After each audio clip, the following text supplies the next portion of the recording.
শিক্ষার্থীরা তোমরা কেমন আছো? আশা করি ভালো আছো। অনলাইনে দ্বিতীয় ক্লাসে তোমাদেরকে আমন্ত্রণ। আমি সামিরা সিরাজি, প্রভাষক ব্যবস্থাপনা, মহানগর আইডিয়াল স্কুল অ্যান্ড কলেজ। তোমাদের নিশ্চয়ই মনে আছে গত ক্লাসে আমরা কি আলোচনা করেছিলাম? আমাদের ব্যবসায় সংগঠন ও ব্যবস্থাপনার দ্বিতীয় পত্রে কর্মসংস্থান নিয়ে আলোচনা করেছিলাম। তো গত ক্লাসে কিন্তু আমরা সম্পূর্ণ অধ্যায়টা আলোচনা করিনি, কিছুটা অংশ আলোচনা করেছিলাম। আজ বাকি অংশটুকু আলোচনা করব। তো কি কি আলোচনা করেছিলাম তোমরা প্রথম ক্লাসটা দেখলে বুঝতে পারবে। দ্বিতীয় ক্লাসে চলে আসি। দ্বিতীয় ক্লাসে আমরা আজকে কর্মী নির্বাচন, কর্মী নিয়োগ, প্রশিক্ষণ, পদোন্নতি এই বিষয়গুলো নিয়ে আলোচনা করব। ঠিক আছে? তো গত ক্লাসে বলেছিলাম কর্মী সংগ্রহটা ভালো করে পড়ার জন্য। কর্মী সংগ্রহ, নির্বাচন, নিয়োগ, প্রশিক্ষণ এগুলো হচ্ছে কর্মী সংস্থানের বিভিন্ন পদক্ষেপ, সেগুলো আমরা পড়ব। কর্মী নির্বাচন, কর্মী নির্বাচনটা কি? তার আগে আমরা জানি যে নির্বাচনটা কি। তোমরা যখন পরীক্ষাতে সৃজনশীল প্রশ্নগুলো উত্তর দাও, তো তোমাদেরকে 11টা প্রশ্ন থেকে 7টা প্রশ্নের উত্তর দিতে হয়। তোমরা যে কোনো 7টা প্রশ্ন তোমার ইচ্ছা মতো তুমি যেগুলো ভালো পারো সেই 7টা প্রশ্নেরই কি উত্তর দাও, তাই না? আবার যদি বলি যে এমসিকিউতে তোমরা উত্তর দাও, 4টা অপশন থাকে, সেখান থেকে যে কোনো একটা সঠিক উত্তরটাকে তোমরা উত্তর দিয়ে থাকো। হ্যাঁ, তো কর্মী নির্বাচনটা কি? কর্মী নির্বাচন হচ্ছে যে অনেকগুলো অপশন থেকে তুমি কি করছো, তোমার যোগ্যতা সম্পন্ন ব্যক্তিকে বা কর্মীকে তুমি নির্বাচন করছো। ঠিক আছে? তার মানে দাঁড়াচ্ছে কি কর্মী নির্বাচনে, যে তোমার কর্মী যে চাকরি প্রার্থী, যে আবেদনকারীরা চাকরি প্রার্থী, আবেদনকারী চাকরি প্রার্থীদের মধ্য থেকে যোগ্যতা সম্পন্ন ব্যক্তি, বা তুমি বলতে পারো অভ্যন্তরীণ উৎস থেকে পদোন্নতির জন্য যোগ্যতা সম্পন্ন ব্যক্তিকে যাচাই বাছাই করে বা নির্বাচন করাটাই হচ্ছে কি কর্মী নির্বাচন। তো কর্মী নির্বাচন কিন্তু একটা মানে ঋণাত্মক প্রক্রিয়া, কেননা সেখানে অনেকগুলো তোমার আবেদনপত্র থেকে আবেদনকারী থেকে অনেকগুলো থেকে কিছুটা নেওয়া হয়, সম্পূর্ণটা নেওয়া হয় না, সবাইকে নেওয়া হয় না। সেখান থেকে যোগ্যতা বাছাই করে যাদেরকে প্রয়োজন মনে করা হয় তাদেরকেই নির্বাচন করা হয়। ঠিক আছে? আচ্ছা, তাহলে এই জন্য আর কর্মী সংগ্রহতে কিন্তু তোমার আবেদন করতে পারে সবাই, এখানে কোনো বাধা ধরা নিয়ম নেই, যোগ্যতা অনুযায়ী সবাই আবেদন করতে পারে, সেখানে কোনো ধরনের বাছাই করা হয় না। তো কর্মী সংগ্রহ যদি ইতিবাচক হয় আর কর্মী নির্বাচন হয়ে থাকে তখন কি নেতিবাচক, যেহেতু এখানে অনেকগুলো থেকে মাইনাস করা হচ্ছে, সবাইকে আমন্ত্রণকারী সবাইকে নেওয়া হচ্ছে না। ঠিক আছে? আচ্ছা, তো কর্মী নির্বাচন প্রক্রিয়ার কিছু ধাপ আছে, মানে পদ্ধতি আছে, সেই পদ্ধতিগুলো কি আমরা যদি একটু লক্ষ্য করি তাহলে দেখতে পারবো আবেদনপত্র গ্রহণ ও বাছাই। আবেদনপত্র কাদের থেকে গ্রহণ করব? আবেদনপত্র তাদের থেকে, এখানে বলে রাখা উচিত বাহ্যিক উৎস থেকে যারা কি করে আবেদন করে থাকে, বাহ্যিক মানে প্রতিষ্ঠানের বাইরে থেকে যে কর্মীরা যারা আগ্রহী হয়ে থাকে তারা। তো তারা যখন আবেদন করে প্রতিষ্ঠানের জন্য কোনো বা তার নির্দিষ্ট পদের জন্য আবেদন করে থাকে, সেগুলো প্রতিষ্ঠান কি করে আগে গ্রহণ করে দেখে নেয়, গ্রহণ করার পর কি করা হয় বাছাই করা হয়। সবাইকে কিন্তু আর সবার আবেদনপত্র কিন্তু গ্রহণ করা যায় না, কারণ অনেক সময় অনেক কিছুই তারা আবেদনপত্রের মধ্যে যুক্ত করে না, যার কারণে হচ্ছে কি সেখান থেকে তাদেরকে বাদ দেওয়া হয়। আচ্ছা, বাদ দেওয়া হয় কিভাবে? তোমাকে যদি কোনো জবের জন্য তোমাকে যোগ্যতা চাচ্ছে অনার্স মাস্টার্স, সেখানে যদি তুমি শুধুমাত্র অনার্সের সার্টিফিকেট মানে অনার্সের যোগ্যতা দেখাও তখন তোমাকে কিন্তু অ্যালাউ করা হবে না, সেক্ষেত্রে তাকে বাদ দেওয়া হচ্ছে। আচ্ছা, তারপর কি করা হয় আবেদনপত্রগুলো গ্রহণ ও বাছাই, এরপরে হয় নিযুক্ত পরীক্ষায় অংশগ্রহণের আমন্ত্রণপত্র ইস্যু। এখন যাদেরকে বাছাই করা হয়েছে তাদের কি করা হবে? তাদেরকে এখন পরীক্ষার জন্য আমন্ত্রণ জানানো হবে। তো এই আমন্ত্রণটা কিভাবে জানানো হয়? কোনো কোনো প্রতিষ্ঠান চিঠি ইস্যু করে জানায়, আবার কোনো কোনো প্রতিষ্ঠান আজকালকার যেটা করে যে মেসেজের মাধ্যমে জানিয়ে যে আপনি আমন্ত্রিত, আপনাকে এই সময় আপনার পরীক্ষার ডেট লিখে দেওয়া হয় যে আপনি এই সময় আসবেন, এই সময় পরীক্ষাটা নেওয়া হবে। তো সে পরীক্ষাটা হতে পারে লিখিত পরীক্ষা, সে পরীক্ষাটা হতে পারে সাক্ষাৎকার, সেটাই জানিয়ে দেওয়া হয় চিঠির মাধ্যমে অথবা SMS এর মাধ্যমে। নিযুক্ত পরীক্ষা গ্রহণ, এখানে লিখিত পরীক্ষা গ্রহণ করা হয়, লিখিত পরীক্ষার মাধ্যমে কি বলে এটাকে, যে তার কর্মীর যোগ্যতা, বিশেষ করে এখানে হচ্ছে যে যারা জুনিয়র পদে অফিসার পদে নিয়োগ দেয় তাদেরকে বিশেষ করে এই পরীক্ষাটাতে কি করা হয় লিখিত পরীক্ষাটা নেওয়া হয়। তো লিখিত পরীক্ষা নেওয়ার পর তার নিশ্চয়ই কি বলে এটাকে সবাইকে উত্তীর্ণ হয় না, যারা উত্তীর্ণ হয় তাদেরকে আবার সাক্ষাৎকার গ্রহণের জন্য আমন্ত্রণ জানানো হয়। তাহলে আমরা একটু যদি পিছনে ফিরে তাকাই তাহলে দেখি আবেদন করলো 50 জন, সেখান থেকে নিযুক্ত পরীক্ষা অংশগ্রহণের জন্য আমন্ত্রণ জানানো হলো 40 জনকে, 40 জনের মধ্য থেকে আবার সাক্ষাৎকার গ্রহণের জন্য আমন্ত্রণ জানানো হলো ধরি আমরা 25 জনকে। ঠিক আছে, এক একটা পর্যায়ে কিন্তু কর্মীদেরকে আস্তে আস্তে করে বাদ দেওয়া হচ্ছে, সাক্ষাৎকার গ্রহণ করা হয়। তো সাক্ষাৎকার গ্রহণের মাধ্যমে তাকে কি জানতে চাওয়া হয়, অনেক কিছু জানতে চাওয়া হয়, যে যদি অন্য কোনো প্রতিষ্ঠানে জব করে থাকে তাহলে সেই জব ছেড়ে কেন আসতে চাচ্ছে, তার যোগ্যতা, যে কাজ করতে চাচ্ছে, যে পদের জন্য তাকে আমন্ত্রণ জানানো হচ্ছে, সেই পদে মানে ইচ্ছুক কিনা কাজ করার জন্য, স্বাচ্ছন্দ্য বোধ করবে কিনা, তারপর স্যালারি বিষয়ক অনেক বিষয় এখানে আলোচনা করা হয়। তো এখানে আরেকটা কথা বলে রাখা উচিত যে এই সাক্ষাৎকার গ্রহণটা হচ্ছে যখন আমরা কোনো প্রতিষ্ঠানের জন্য শ্রমিক নিয়োগ দিব, শ্রমিক নিয়োগের বেলায় কিন্তু এই সরাসরি সাক্ষাৎকার গ্রহণ করা হয়। আবার অনেক প্রতিষ্ঠান যদি তাদের সময় কম থাকে কিন্তু তাদের কর্মী প্রয়োজন, সেক্ষেত্রে কিন্তু এই লিখিত পরীক্ষার না হয়ে সরাসরি সাক্ষাৎকার গ্রহণ করা হয়। এই ক্ষেত্রে বলা উচিত যে আমরা কর্মী সংগ্রহের মধ্যে বাহ্যিক উৎস সেটার মধ্যে আমরা পড়েছিলাম যে চাকরি মানে তোমাকে আমন্ত্রণ জানানো হলো না, তারপরে কিছু প্রার্থী আছে না যে যারা প্রতিষ্ঠানে গিয়ে তাদের সিভিটা দিয়ে আসে, সেই ধরনের প্রার্থী থেকে যখন প্রতিষ্ঠানে প্রয়োজন হয় কর্মীর, তাদেরকে আবার তখন কি হয়, ডাকা হয়। আচ্ছা, তো যাই হোক, তো এই পদ্ধতি মানে এগুলো পার করার পর তারপরে হচ্ছে কি যে কর্মী লিখিত পরীক্ষা নিল, তার সাথে সাক্ষাৎকার হলো, তারপর একটা সময় দেখা যায় যে কিছু কর্মীকে প্রাথমিকভাবে নির্বাচন করা হয়। তাহলে আমরা এখানে সাক্ষাৎকার গ্রহণের জন্য নিয়েছিলাম 25 জন, তো সেখান থেকে আমরা বলতে পারি 25 জন থেকে এখন প্রাথমিকভাবে নির্বাচন করা হলো 10 জনকে। সেই 10 জনকে প্রাথমিকভাবে তাদেরকে মোটামুটি নির্বাচন করা হলো। সেই নির্বাচিত কর্মীদের আবার কি করা হয়, ব্যক্তিগত ইতিহাস অনুসন্ধান করা হয়। তারা যে তাদের সিভির মধ্যে বা আবেদনপত্রের মধ্যে যে ইনফরমেশনগুলো দিয়েছিল, যে পার্মানেন্ট ঠিকানা মানে স্থায়ী ঠিকানা, বর্তমান ঠিকানা, বা সে পূর্বে যে জায়গায় জব করছে সেগুলো সম্পর্কে তার কি হয়, ব্যক্তিগত ইতিহাসগুলো অনুসন্ধান করা হয়।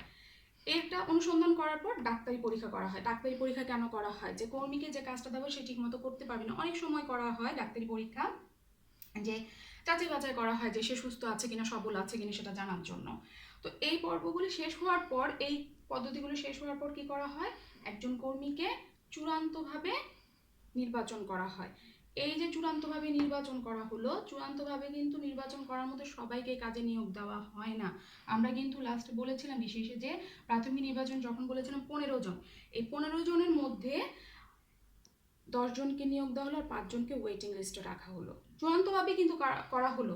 এই কাজটা একেবারে কেন করা হয়েছে, কারণ এইটা যদি আমরা বলি যে বললাম যে লিখিত পরীক্ষা বা তাদের আমন্ত্রণ জানানো হচ্ছে, লিখিত পরীক্ষা নেওয়া হচ্ছে, সাক্ষাৎকার গ্রহণ করা হচ্ছে, আবার এখানে আবেদনপত্র গ্রহণ করে বাছাই করা হচ্ছে, প্রত্যেকটা কাজ কিন্তু অনেক দীর্ঘ সময়ের জন্য। তো একটা প্রতিষ্ঠানের পক্ষে সম্ভব হয় না বারবার এই কাজগুলো করা, এবং এই কাজটা হচ্ছে ব্যয়বহুল, যেহেতু আমরা প্রতিষ্ঠানের বাইরে থেকে করছি।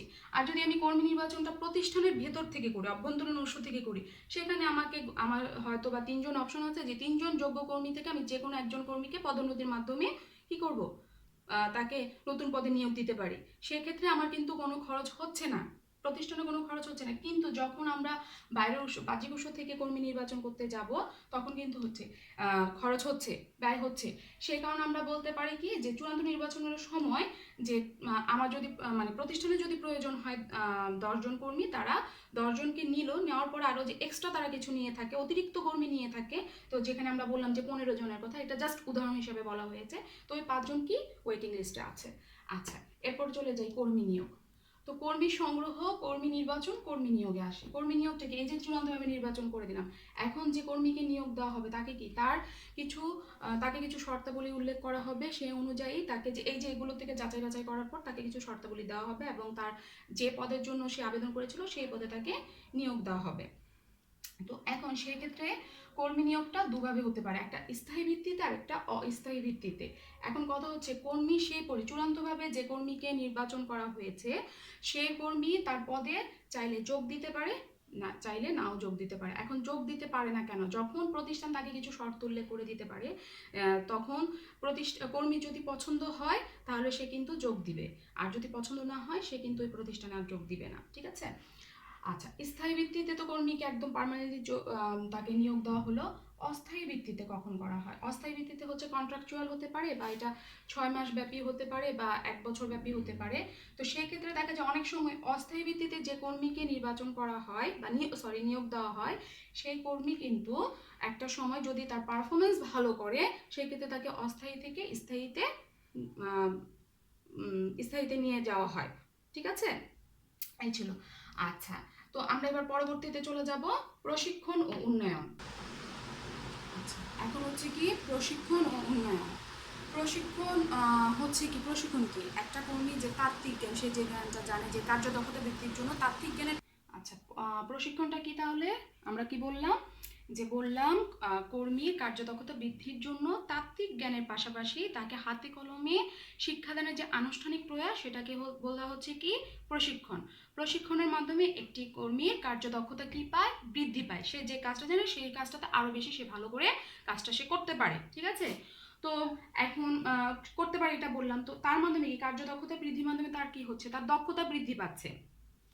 দক্ষতা বৃদ্ধি পাচ্ছে তার প্রতিষ্ঠানে। সে যে কাজটা বেশি সময় করতো, সেই কাজটা সে বেশি অল্প সময়ে করতে পারবে।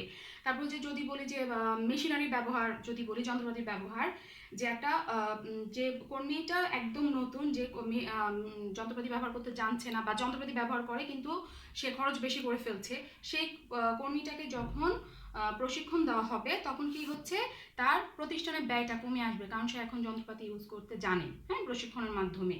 আবার হচ্ছে সে প্রশিক্ষণের মাধ্যমে তাকে কি করা হচ্ছে, মানে নতুন নতুন চিন্তা ভাবনার উন্নয়ন হচ্ছে। নতুন নতুন চিন্তা ভাবনা কি, যে আমি কাজটা কিভাবে করলে ভালো হবে, কত দ্রুত করলে ভালো হবে, এই ধরনের চিন্তা ভাবনা তার থাকে। সে যেহেতু কাজে পারদর্শী হয়েই যায়, তার পক্ষে সম্ভব হয় না, সে আর চায় না যে আমি অন্য কোনো প্রতিষ্ঠানে চলে যাই। এর কারণে কিন্তু তার শ্রম ঘূর্ণায়মানতা যেটা, সেটা হ্রাস পায়। এগুলো ছিল হচ্ছে প্রশিক্ষণের গুরুত্ব। এই জন্য একটা কর্মীর জন্য প্রশিক্ষণ খুবই গুরুত্বপূর্ণ। এখন যদি আমরা আসি যে প্রশিক্ষণটা কিন্তু দুইভাবে দেওয়া যায়। একটা হচ্ছে কাজের মাধ্যমে প্রশিক্ষণ, আরেকটা হচ্ছে কাজের বাইরে প্রশিক্ষণ।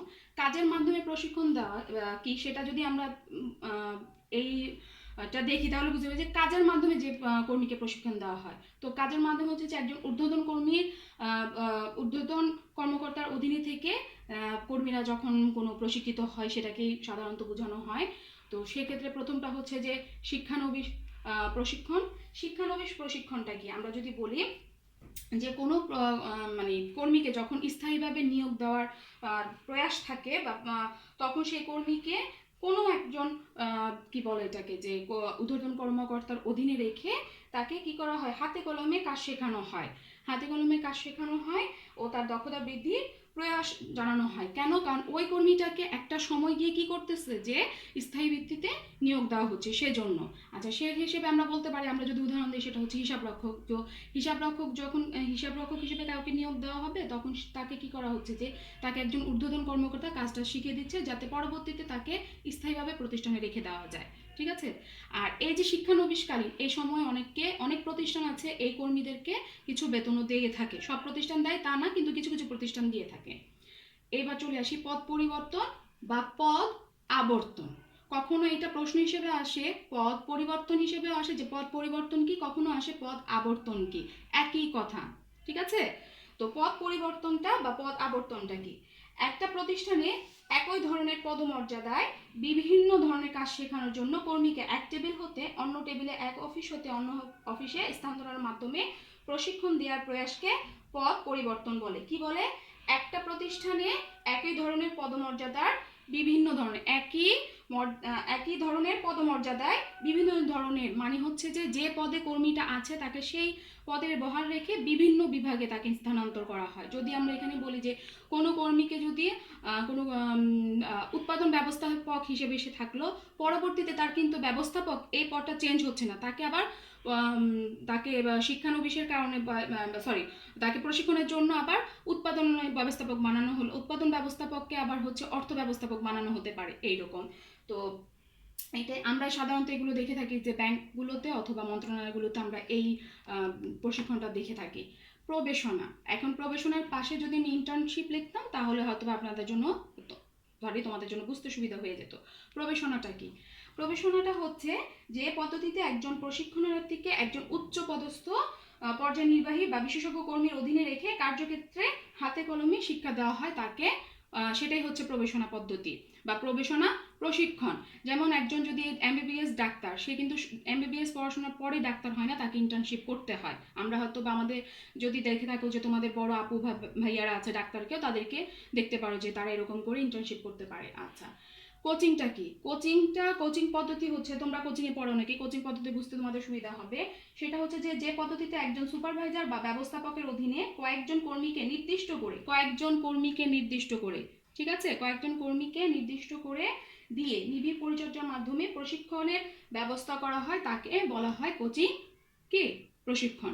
তো সেক্ষেত্রে আমরা উল্লেখ করতে পারি আমাদের ক্রিকেট খেলা আমাদের দেশের, তো আমরা দেখবো যে ক্রিকেট খেলার মধ্যে ব্যাটিং কোচ একজন থাকে, বোলিং কোচ একজন থাকে, সামগ্রিক কোচ একজন থাকে। তার মানে কি, যিনি ব্যাটিং কোচ তিনি শুধুমাত্র ব্যাটিং সাইডটাই দেখছেন, উনি কিন্তু আর অন্য সাইড দেখছেন না। বোলিং কোচ বোলিং সাইডটাই দেখছেন। আচ্ছা, পর্যবেক্ষণ কি, অবজারভেশন মানে কি, যে যে যার অধীনে, যে প্রশিক্ষকের অধীনে কিছু কর্মী থাকবে, মানে প্রশিক্ষণার্থী থাকবে, তাদেরকে উনি কি করবেন, তাদের কাজকর্মগুলো পর্যবেক্ষণ করবেন, তারা যদি কোনো তাদের সমস্যাগুলো তিনি দেখবেন, দেখার পর তাদের থেকে যে ওই সমস্যার থেকে মোকাবেলার উপায়টা উনি জানবেন, জানার পর নিজস্ব তারপর কিছু ধ্যান ধারণা দিয়ে দিবেন যে এইভাবে তুমি এটা করলে এটা ভালো হবে, ঠিক আছে। এরপর চলে আসি আমরা কাজের বাইরে প্রশিক্ষণের মধ্যে বক্তৃতা পদ্ধতি, ঠিক আছে। কাজের বাইরে প্রশিক্ষণটা আরেকটু বলে নিই। কাজের বাইরে প্রশিক্ষণটা দেওয়া হয় কি, কাজের তোমার প্রতিষ্ঠানের বাইরে নিরিবিলি পরিবেশে সাধারণত দেওয়া হয় বক্তৃতা পদ্ধতিটা কি, আমরা দেখি অনেক সময় নেতারা বক্তৃতা দিয়ে থাকেন, বা আমাদের কোনো অনুষ্ঠান হলো, সেই অনুষ্ঠানে আমাদের সম্মানিত ব্যক্তিরা বক্তৃতা দিয়ে থাকেন। তো এই ক্ষেত্রে কি হয়, বক্তৃতা পদ্ধতিতে কি হয়, এই প্রশিক্ষণটার মধ্যে যারা বক্তৃতা দেন তারাই শুধু কথা বলে যান, তারাই দিক নির্দেশনা দিয়ে যান, ঠিক আছে, ওনারা দিক নির্দেশনা দিয়ে যান। আর প্রশিক্ষণার্থীরা কি করে, সেটা শুধুমাত্র ওনারা হচ্ছে নোট করে রাখে, তারা কোনো কিছু বলতে পারে না, ঠিক আছে। আর বক্তৃতা পদ্ধতি হচ্ছে তাত্ত্বিক জ্ঞানের সনাতন পদ্ধতি হচ্ছে বক্তৃতা পদ্ধতি। এরপর আলোচনাটা চলে আসি। বক্তৃতা পদ্ধতি যা, আলোচনা পদ্ধতি তা।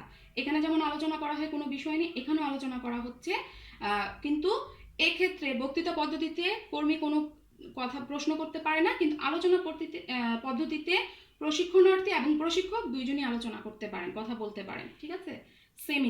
সেমিনারে চলে আসো। সেমিনার হচ্ছে যে প্রশিক্ষণ পদ্ধতিতে একটা বিষয়ে এক বা একাধিক অধিবেশনের মাধ্যমে প্রশিক্ষণ দেওয়া হয়, ঠিক আছে, সেটাকে বলা হয় অধিবেশনে আসো। অধিবেশন কি, এই অধিবেশনে হচ্ছে পূর্ব থেকে কোনো বিষয় সিলেক্ট করা থাকে, সেই বিষয়টা নিয়ে সেখানে কি করা হচ্ছে যে প্রশিক্ষণার্থী পূর্ব নির্ধারিত বিষয় নিয়ে আলোচনা অংশগ্রহণ করে বিভিন্ন বিষয় সম্পর্কে তারা জ্ঞান অর্জন করে। এখানে পূর্ব বিষয় নিয়ে কি করা থাকে, কর্মীরা জানে যে আগে থেকে জানে যে কোন বিষয় নিয়ে আলোচনা করা হবে।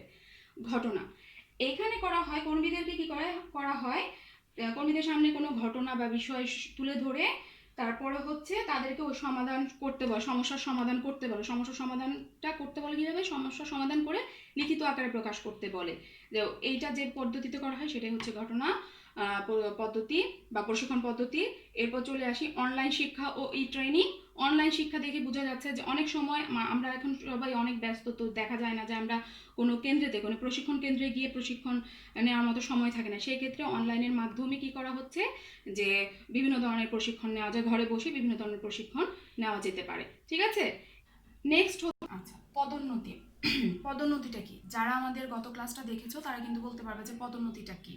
পদোন্নতি হচ্ছে কোনো কর্মীর বর্তমান যে পদটা আছে, সে যে পদে আছে সেই পদ থেকে তাকে উচ্চ পদে নিয়োগ দেওয়া হলে সেটাকে বলা হয় পদোন্নতি, ঠিক আছে। প্রমোশন, যেমন তোমরা ফার্স্ট ইয়ারে আছো, ফার্স্ট ইয়ার থেকে যদি সেকেন্ড ইয়ারে যাও, ঠিক আছে, তাহলে কি হচ্ছে, তোমার প্রমোশন হচ্ছে, সেইভাবে আর কি।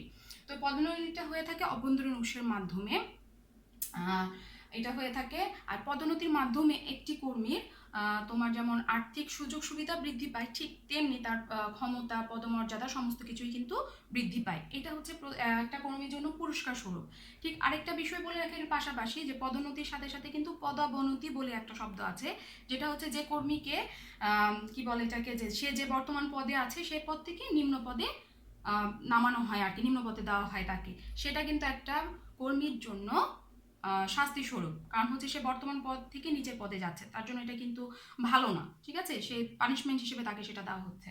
যাই হোক, তো এই পদোন্নতিটা হচ্ছে কি বললাম আমরা, যে আর্থিক সুযোগ সুবিধা বৃদ্ধি পায়, ক্ষমতা বৃদ্ধি পায়, পদমর্যাদা বৃদ্ধি পায় তার এই পদোন্নতির সাথে সাথে। তো অনেক সময় হচ্ছে কর্মীর শুধুমাত্র পদোন্নতি দেওয়া হয়, এই আর্থিক সুযোগ সুবিধাটা বৃদ্ধি পায় না, সেটাকে বলা হয় ড্রাই প্রমোশন বা শুষ্ক পদোন্নতি। অনেক সময় প্রশ্ন আসতে পারে যে শুষ্ক পদোন্নতিটা কি। আচ্ছা, তো এই পদোন্নতিটা পদোন্নতির ভিত্তি হচ্ছে তিনটি।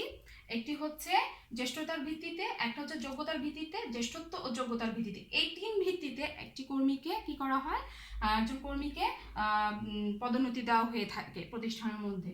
জ্যেষ্ঠতা মানে কি বড়, যে কর্মীর চাকরির মেয়াদকাল যখন থেকে আর কি উনি জয়েন করেছেন, চাকরিতে যোগদান করেছেন, চাকরির মেয়াদকালের ভিত্তিতে কর্মীকে যদি পদোন্নতি দেওয়া হয় সেটা জ্যেষ্ঠতার ভিত্তিতে।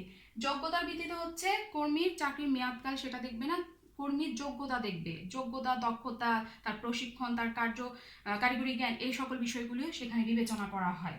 তো যখন জ্যেষ্ঠতার ভিত্তিতে একটা প্রতিষ্ঠানে কর্মীদেরকে পদোন্নতি দেওয়া হয়, তখন যারা যোগ্যতা সম্পন্ন কর্মী থাকে তাদের মধ্যে একটি মনোক্ষুণ্ণতা ভাব দেখা যায় যে আমি এত যোগ্যতা সম্পন্ন, তো আমাকে কেন দিল পদোন্নতি দিল না, জ্যেষ্ঠতার ভিত্তিতে কেন দেওয়া হলো। আবার যখন যোগ্যতার ভিত্তিতে দেওয়া হয় তখন এই জ্যেষ্ঠতার ভিত্তিতে যে কর্মীগুলো থাকেন তাদের মনোক্ষুণ্ণ হয়, কারণ তারা হচ্ছে প্রতিষ্ঠানের পুরাতন কর্মী। তো এই দুই ধরনের পদোন্নতির কারণে, সমস্যার কারণে যাতে অসুবিধা না হয় সেজন্য আজকাল প্রতিষ্ঠান কি করে, বিভিন্ন প্রতিষ্ঠানই জ্যেষ্ঠত্ব ও যোগ্যতার ভিত্তিতে পদোন্নতি দিয়ে থাকে। জ্যেষ্ঠত্ব যোগ্যতা মানে যখন করা হচ্ছে যে পদোন্নতিটা দেওয়া হয় তখন কর্মীর চাকরির মেয়াদকাল যেমন খেয়াল করছে তেমনি লক্ষ্য রাখা হচ্ছে, তেমনি যোগ্যতাটাও, যে কর্মীর যোগ্যতা কতটুকু সেটা খেয়াল রেখে কর্মীকে পদোন্নতি দেওয়া হচ্ছে। এতে করে যে যারা পুরাতন কর্মী তারা যেমন থাকছে প্রতিষ্ঠানে, ঠিক তেমনি যোগ্যতা সম্পন্ন ব্যক্তি যারা, তারাও কিন্তু ওই প্রতিষ্ঠান থাকার জন্য মনে করে যে তারা থাকবে, তারা অন্য কোনো প্রতিষ্ঠানে চলে যেতে চায় না। আচ্ছা, এখন একটু বলে রাখি, এই অধ্যায়টা বলছি অধিকতর যারা একটু দুর্বল স্টুডেন্ট তাদের জন্য এই অধ্যায়টা খুবই সহজ হবে। আর বলে রেখেছি, প্রথম ক্লাসে বলেছিলাম যে অধ্যায়টা হচ্ছে অনেক ইম্পর্টেন্ট একটা অধ্যায়। তার মধ্য থেকে আমরা কর্মী সংগ্রহটা ভালো করে, যেটা গত ক্লাস আলোচনা হয়েছিল, তারপরে প্রশিক্ষণের এগুলো, তার হচ্ছে পদোন্নতি, এই তিনটা টপিক আমরা খুব বেশি ভালো করে পড়বো। বাকিগুলো কি পড়বো না? অবশ্যই বাকিগুলো ভালো করে পড়বো, ঠিক আছে? কারণ হচ্ছে এই তিনটা টপিক থেকে বোর্ডে বেশি কোশ্চেন আসে, বেশিবার এসেছে। বাকিগুলো থেকে যে আসেনি তা না, এসেছে, কিন্তু এগুলো থেকে বেশি কোশ্চেন এসেছে। সেজন্য বলা হয়েছে যে এই অধ্যায়গুলো, এই টপিকগুলো, কর্মী সংগ্রহ, তারপর হচ্ছে প্রশিক্ষণ আর পদোন্নতি, এই তিনটা টপিকস আমরা খুব বেশি ভালো করে পড়বো। তো স্টুডেন্ট, আজ এই পর্যন্তই, নেক্সট ক্লাসে দেখা হবে। আল্লাহ হাফেজ, আসসালামু আলাইকুম।